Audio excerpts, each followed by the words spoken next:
Yeah, absolutely excited to have Hotel Fiction on the podcast today. How have things been going for you guys?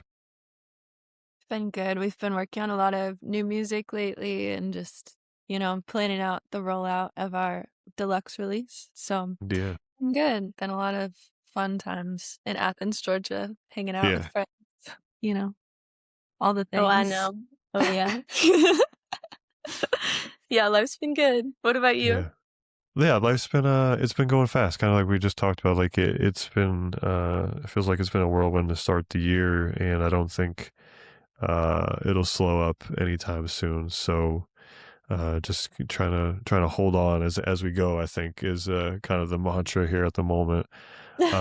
So I I'm feel kind of curious. So in terms of like, Staring at the Sun was an album you guys released, geez, 2 years ago, 2024.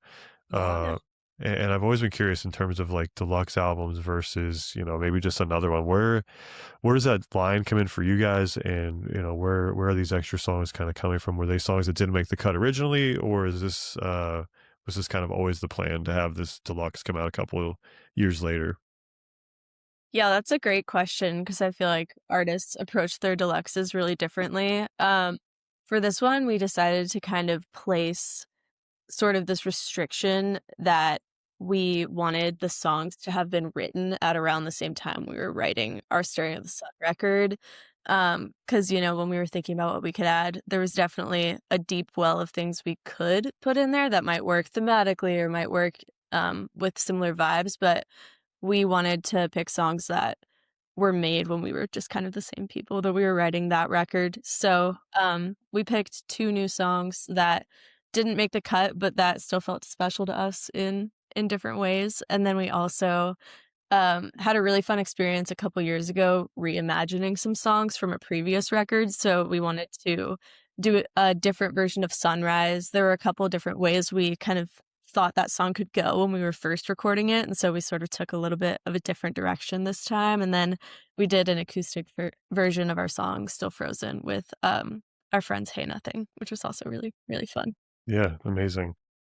And I guess I think you had a song come out today, Emmeline, that I just Yes. listened to maybe like an hour ago. You Let's want to talk go. about that? You want to talk about that song and maybe the story behind that one in particular, and then I'm gonna wrap back around to like the picking of songs for a deluxe. Yeah.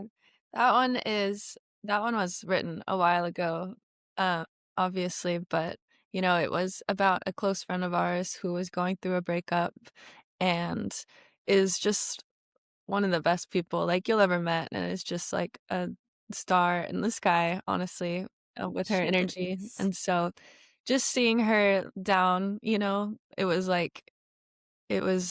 just such a weird dichotomy, I guess, for the person that I know she is, and so it's kind of about that and just about how one day things will all be better and she'll find the light again, and she definitely did. So she's like her normal happy self again, thriving. And yeah, I guess it's just a letter to anyone that's kind of going through a hard time, kind of like to be there and to know that things are going to get better. I think these days I think about other people I know going through a hard time, and kind of when we sing the song, I think about them or even me sometimes too. So Yeah, yeah, I think that'll be a relatable topic until like the end of time, right? Like especially in Yes. today's especially with the goings on of today and everything are going on around us. I feel like everybody's going through it in one way or another, to say the People are least. down right now. It's definitely. tough out there. It's in like Yeah, every way, Totally. really. I yeah. think I it's mean, also a perfect song for the time too, because it's like we're in this dark winter and it's been so gray and cloudy, and so just kind of knowing that there's going to be some sunlight coming around the corner and spring is on its way. Like the seasonal yeah, depression hits hard. yeah, True. yeah. The seasonal depression. I feel like every year I'm like, I'm gonna do better with it, and then it Mhm. hits like this time of year. I'm just like, yep, nope, it's got the best of me, Yes. and there's no I always escaping it. expect it's gonna hit sooner too, because I think of like winter and I think of December, but it's like the dreary early New Year that it starts to hit. It's pretty brutal. Yeah, there's like nothing to look forward to. That's why, like, at least in December you Yeah. have, you know, the holidays and that kind of thing. But then January 1st hits, you're like, spring could be here tomorrow and I'd be okay. So when you guys, I talk to artists a lot, and they're like, you know, they have these songs that are from years ago, maybe, that end up sooner or later making it to an album. In terms of maybe just the deluxe, right? You talked about picking songs from kind of the similar time where you've written them. Are there songs that maybe still haven't made like this particular cut, but might come back around some point later? Yes, absolutely. Yeah, I think, we always talk about too when you're writing, like not every song you write is going to be on an album in the first Mhm. place, but I also think that art kind of has a way of surprising you, so you might not expect it to be on this album and then maybe it's perfect for something years down the line.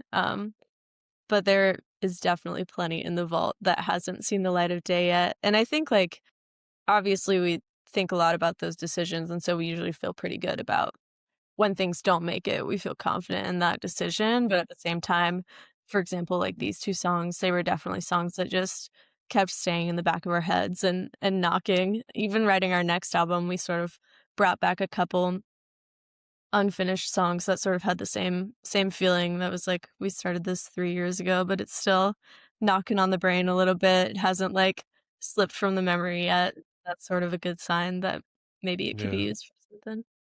yeah. Is now this with the deluxe is, I'm assuming, is like ready to roll. It kind of comes out what, like 2 or 3 weeks, somewhere in there.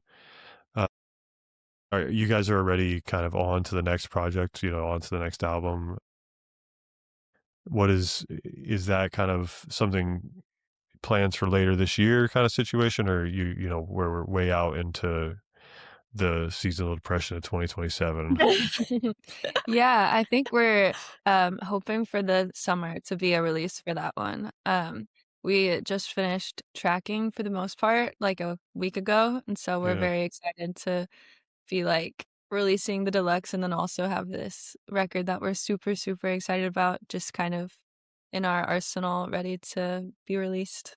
yeah. It's is it, as artists, is it easy to kind of move on from a project? So like you know, you're doing this deluxe, it's going to come out. Is it easy to kind of leave it in the past, or, you know, let it for fans to figure out what they want to sit with, you know, with it, or is it Mhm. um something that you kind of hold on to as well? It's definitely both, but I think as artists, we're always most excited for the next thing, you know? Um, like this record has such a solid place in our hearts, but at the same time, we cannot wait to sort of turn the page and it's just the exploratory and creative phase that lights us up the most, is writing the record. And then once we're done writing the record, like playing the songs for the first time in front of people, like those are the most thrilling and fulfilling times for us. So we're definitely excited for that. But I think it also feels really nice to close this chapter and like revisit it with a great sense of fondness for it too. Yeah, Definitely. It kind of feels like, you're when you're writing a record and you're touring on it for the first time, like those feelings are just so true to how you feel in the moment. And then when you kind of step away from it, it feels good because you don't quite agree with that version of yourself anymore. And those emotions aren't necessarily what you're going through anymore. But now it's kind of like you can look back on it because it has been 2 years almost fondly and you like love the old version of yourself, even if it's no longer who you are. yeah. Totally. It is like this total constant like process of being an artist, right? Like, I know for me, in terms of like discovering music, that's like the fun part for me, is the discovery piece. It's like the whole process of it. uh and I think artists like consistently go through this, you know, process of discovery of new self and old self. And it's such an interesting thing, because I feel like goals in terms of that will like constantly move. But, you know, being an artist is kind of being in love with that process of that like whole in between space, right? Because you have to move forward to continue to be any type of relevant, I feel like. And but also being able to kind of be in love with that a little bit is it's an odd space to be in. It is really odd, and it's like it always feels unfinished too in that way, but Yeah. so it just like feels like that is the art, is just the constant Mm-hmm. creating. But I think like I don't know, it feels like every album is a snapshot of how we felt. Totally. And so taking those snapshots feels really good. And if there's a time that goes by where we're not taking those snapshots of how we feel, I experience a lot of regret about that. So it feels like every moment of living life is important, is Mm, important to express, you know? yeah. So, you mentioned like these snapshots in terms of the two albums you guys have out, right? What are those snapshots like? What are some just like quick feelings that you have in terms of like staring at the sun and the first album, Soft Focus, I think, memory serves. So, like, what are those snapshots in your mind for those albums? Well, Soft Focus was an absolute whirlwind of discovery. It was like we were working with our producer for the first time, we were writing songs together for the first time, and I think that it took a lot of snapshots for us emotionally of things we were going through in college, like, relationships, also just, like, coming into our own independence, and then just, like, for the first time having thoughts about missing the past too, like being old enough to even have a past to miss, I think. And staring at the sun was more discovering the in-betweens between like college and coming into full adulthood. So once again, lots of like relationship goods and bads. But also just kind of like discovering what it means to live after you're in school with nothing else that's like that you're necessarily looking to, like, continuing to try to move towards, just kind of being in the moment more and what that means and the struggle with that too. Yeah, I You got think. anything? Yeah, go ahead. No, you got it. I thought you were gonna say She something. got it. She got it covered. Uh, It's funny too because like when you're in school, I feel like that's all it like encompasses your entirety, right? You can't think of anything else outside of it. But then once you're kind of away from school, it feels like such a small. I don't want to call it unimportant piece of life, but it feels like when you look back years and years and years, I'm out of school a long time. It feels like at this point, it doesn't feel as significant, and it's an odd perspective I think to have because even there's a fondness of memories from when I was like even younger. I've been recently trying to like go back to music that um or songs that I feel like really impacted me as like a kid even. So I it's such a fun like perspective understanding that school once you leave it is like so unimportant it feels like, but at the same time when you're in it it's the world and it's an odd place. It's a weird transition. Mm. It's That's awesome, but I love that you're visiting your childhood self and what you loved and were inspired by. Yeah. Yeah, I'm doing this series. It's called The Songs That Built Me. And it's like kind of going back to like specific songs and memories like I have attached to these songs from, childhood all the way up until, now. I'm trying to just explore it's maybe not, the most popular songs at the end of the day, but songs that really mean something to me. And so yeah, that's something I've been trying to really think about and do and understand. And so, I mean, everybody's got songs that kind of affect them in different ways, right? Mhm. Totally. So, in terms of staring at the sun now, will you guys tour on that as well, or will it still be, mainly the new album once it comes out? We're doing some tours this spring, and we're still gonna be touring on Staring at the Sun and also, like, throw in a couple of the songs from the new record. After it comes out, in the summer, I think we're probably gonna tour mostly on the new record, but we'll always be playing our favorite songs off that record, probably as long as Yeah, we're a band, you know? yeah. I got in terms of that for each of you, what is your favorite song off of the record? Well, it's always changing, but right now it's Margot. Mm. I feel like maybe Sunrise and Ghost of Me at the moment. I feel like Margot and Watching My Life Go By are a close second. I think I that's only think, too. In a Yeah. different order. yeah. I think for me too, like oddly enough, to kind of fall in line here, I think Margot is my favorite song off of the album as well. The new ones, withstanding. Are you guys finding, the social media aspect of life to be enjoyable, or is it, another hat to wear as an artist and a job, so to speak? Interesting. Question. I love that question too. I feel like especially with everything going on in the world and all of the tragedy just around us right now, social media has been such an eye-opening thing to see what's going on in different parts of the country. And so I think that's been a good part of it because it's kind of been able to be this thing that joins us together Mhm. and also has been great for sharing information. But then on top of that, like promoting your own music feels kind of dystopian because I've seen some artists post about like it with memes of playing a guitar in front of a burning building and Hmm. like this is how it feels to be promoting your music right now. Yeah. But at the same time, I think like art is so important at a time like this to kind of bring some hope and light on life and just to know that like art is always going to be there and it's always going to be created. And especially like even just this past weekend watching the Super Bowl and seeing like Bad Bunny's performance and knowing that, art is always going to reflect the times and be more powerful. I think in that Hmm. way, social media has been a powerful thing. Mhm. I think Yeah. it's also Yeah. It's like, no, go sorry. ahead.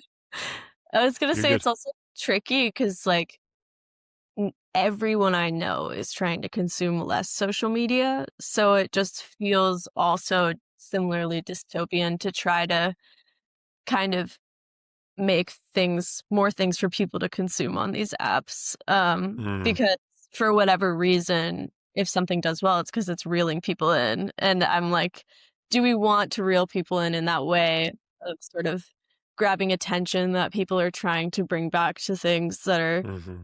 more centering in their lives? So I think that I've been struggling with that a lot lately. And um, I'm not really sure the answer. It's just Yeah. something we think about a lot and we talk about a lot. Yeah, I mean, it can really turn into like this, I don't want to like hellscape almost. Like you can really get caught up in like the darkness of what is, exactly what's going on around us every day.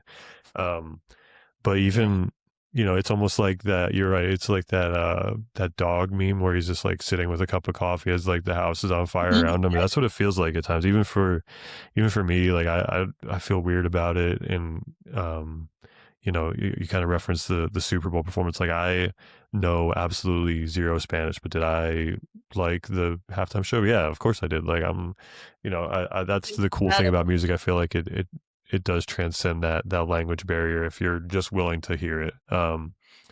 So yeah, I do think art, especially in times like this, is important. And um especially in terms of music where it's trying to like, there's, forms of protest within the music itself, and there's yeah, just a little bit of hope in a world that feels like it's constantly trying to rob you of it. So uh do you guys find, in terms of the content you make, is it genuine to, it's such a hard place for artists, is it genuine to kind of the people you are, or is it a really kind of a struggle to find that place that feels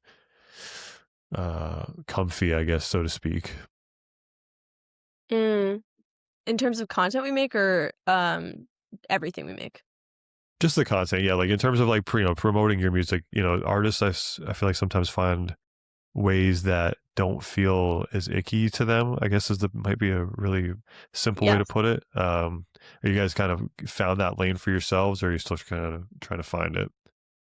Say that we have. I think we're also very passionate visual artists as well. And so just making creative, artistic visuals feels like really true to us. And same with Hmm. like, you know, what we wear and just how we express ourselves with fashion and makeup. And we've been working with Jess's roommate. His name is Jason, and he's been filming a lot of content for us lately, and so that feels very fun. I think it's when, you have to make a video talking, sometimes it's, like, weird talking to the camera. That still will always feel a bit alien, I think, but Mm-hmm. I don't know. I think too, like, it's just like any other kind of art where when you're being genuine and vulnerable and just being yourself, it comes across well. And when you want to be there. So I think there's a lot of days where we have a lot of fun making content and we actually want to be there and we're like fully present and being genuinely ourselves. But I think like when you have algorithms that are demanding things every single day and things like that, Mhm. we're naturally going to have something on the schedule where we don't want to be there. And that's kind of the hard part. So I think it's like we're hitting the mark as much as we can, but there are always those days where deep down you're like, I don't know if this is where I creatively feel inspired today or whatever. Yeah. Yeah. I feel that like looking in the camera and saying something like I quote unquote do this for a living, and I still there are days I will not, like, I'll record something and I'm just like, I'm not watching myself do this today. Like, it took me like months to be able to hear. I would post a video and I would just leave it. I wouldn't listen to it. Couldn't Yeah. do it. It was like a weird thing I had, but I've gotten a lot better with that. But yeah, I don't think it's ever like going to feel completely normal. Especially you grow up, I mean, maybe I'm being old here. I grew up in a time where phones were like, didn't really, smartphones weren't a thing as when I was a teenager. Mhm. So maybe this is me being nostalgic to that, but it still feels weird to just constantly talk into my phone and nobody, and then post it to the internet. Still feels odd at times. So I get it. Uh, in terms of, I guess, we kind of glossed over talking about staring at the sun in general in terms of, um, thematic types things. You want to talk, through the kind of sounds in it, the themes, and just um, what kind of music does it reflect? Yeah. I feel like with Staring at the Sun, it was a very, like, warm album, just with the sounds. We had just come off the Enjoy Your Stay EP, which we had made, which was, like, just it felt very, like, darker, Mhm. I guess, overall, and so it's a very, like, indie pop record, just, like, with a lot of, like, catchy sounds and also, like, layers with synths and harmonies, and, I think there's a lot of very interesting, like, guitar parts in it as well. It's, like, probably the most guitar-heavy record we have up to this point, Mhm. and thematically, I think from start to finish, it kind of goes from heartbreak, as Jess mentioned, to, um, kind of death, honestly, life and death. We talk about mortality a lot with, Margot and with Next Life, and just the beauty of that as well, and friendship, and, um, yeah, I think it was kind of us questioning all of those things and trying to understand them as people and writing through the process of understanding, what it's like to go through heartbreak for the first time and what it's like to, contemplate your own mortality and just what it's like to be far away from your best friends for the first time and Mhm. um, just understanding all those emotions through music, which I think is really cool. Also, there's like Staring at the Sun itself is um, comments on the world too, and on honestly like AI and just all of the dark parts of what's going on in society, uh, which still just rings so true today. Yeah, it's interesting because we wrote the words like 3 or 4 years ago, but Hmm. it feels more and more true, um, every year that passes, I Yeah. think. Yeah. Yeah, the AI piece is really interesting, especially in music, right? Like I feel like it's a really weird space to be in, that you have to compete with, um art is supposed to be it's supposed to be inherently human, and I feel like it's like really um, taking away from that. I don't. It's an odd Right. space for artists to be in, to have to even think about competing with that kind of thing, and then to kind of understand that the labels are also like pushing that side of it at times. It's a very It's dystopian space. pervasive. It's everywhere. I mean, even in music recommendations too, Yeah. it's like I would so much rather get a music recommendation from you than an AI Spotify bot or whatever that tells me what to listen. Right.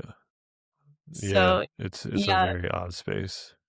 I do think though that like humanity, I hope will win in that because I think that every human would agree.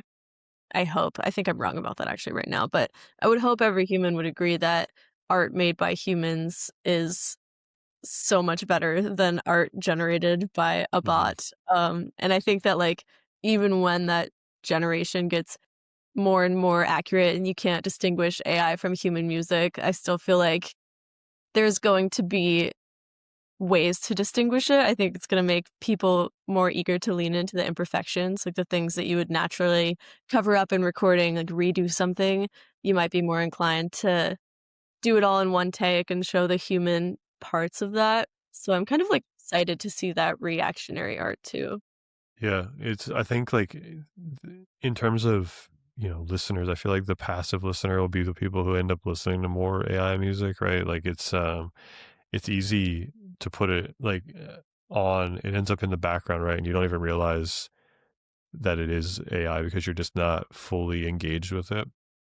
Yeah, Yeah, I for feel like real. it's like the listeners who really care about the artists and their personal stories and how those come to influence the music, and then also just live shows, I feel like you can't recreate that. And I never thought that being a musician would be like a secure thing to pursue.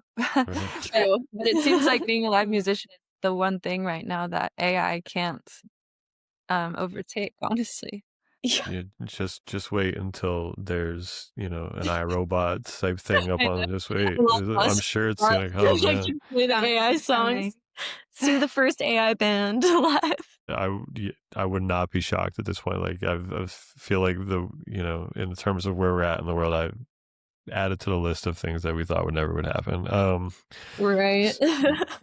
In terms of maybe an easier question, in term like I like doing this one now, is for if you guys were teaching a music class, 4 or 5 albums that would be required listening based on your taste.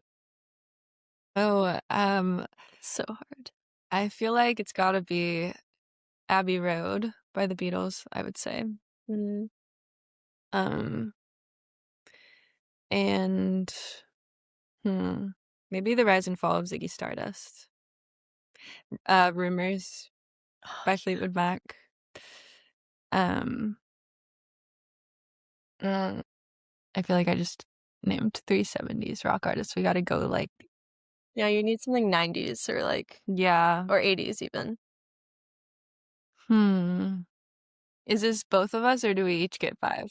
You can each get 5. That's fine. I'm not beholden to any rules here on this. So. Well, I kind of was gonna let you go first and then I'll go. Oh. But we can teach it together. Except I was gonna name a bunch of other 70s records. My Beatles vote would be Sgt. Pepper's Lonely Hearts Club Band. And mainly because if I was actually teaching a class, I would have so much fun teaching about the stories of those songs because I feel like they are so cool in the way that they pushed recorded music and just in the stories of the songs. Folk would be tied with Pink Moon and Blue by Joni Mitchell, which I'd say you'd agree on too. Mm-hmm. Yeah. What else we got? Hmm. I've been really into Tom Waits, but I can't remember the name of the album that I've been listening to, but I'd throw it on there.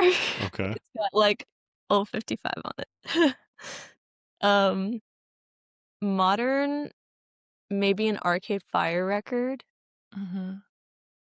I also have Mm, to say maybe like a Marvin Gaye record. Like my favorite record that I own is just called Marvin Gaye Greatest Hits, which I don't know actually the title of this. records. That But counts. That's a record. I think so. Yeah. Songs in the Key of Life too. Stevie Wonder would be high on the list. Definitely. That might be my number 1 or 2. But we're still just in the 70s. Crush in the 70s. Where, Yeah. where our music taste lies. Yeah. I think that's okay. That's a good era to be stuck in. Yeah. I mean, I guess it all dates back earlier than the 70s too, how music influences music, Mhm. but a lot of the 80s and 90s stuff was influenced by the 70s. We're influenced by the 70s.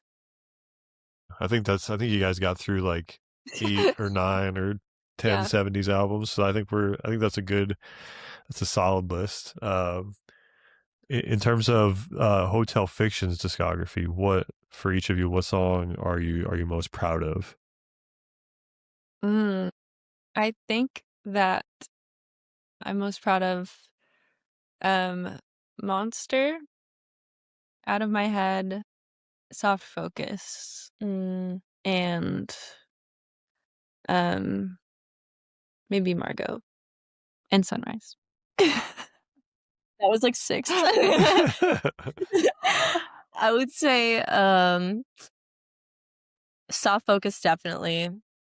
Allure, Margot, maybe Sunrise, and then Athens or Why Do Good Things Have to End. I think I just also named 6. We just both named album. Amazing. Yeah, the Hotel Fiction Yeah, we greatest can hits make album a right there. perfect ask. There you go. Hits album. Perfect. So obviously I live my life in music curation, so I always ask to a song or a project that you've really been into recently.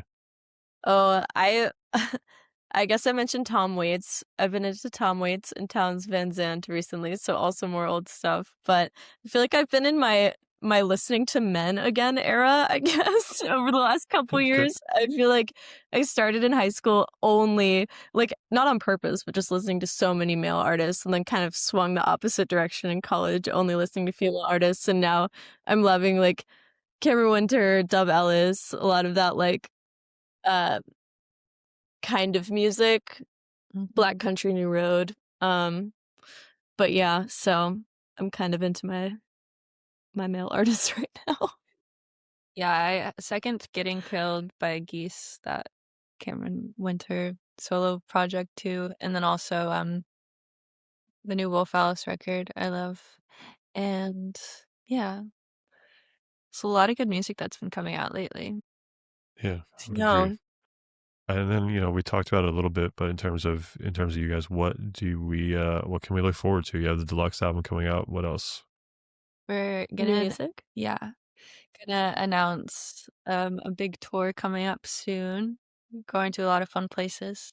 And then new music, New art? merch, new merch? music videos. Amazing. New era? New era. everything. New hair color. New hair color. People. Amazing. What about you? What's coming up for me? What's coming up for you? Oh man, nothing crazy. Honestly, I'm quiet right now. Just working on the normal stuff. I like that. That's where the good work happens too. Yeah, I think so. There's nothing wrong with the day to day every now and again. So the Deluxe album comes out what date? The 27th? The 27th of February. Amazing. 16 days, depending on how you count your days, I suppose. I appreciate you taking time again. Talk to me. Can't wait to hear the rest of the Deluxe and what you have coming up in the summer. Thanks for having us. This has been a pleasure. So it's nice to talk to you. Yeah, appreciate you guys.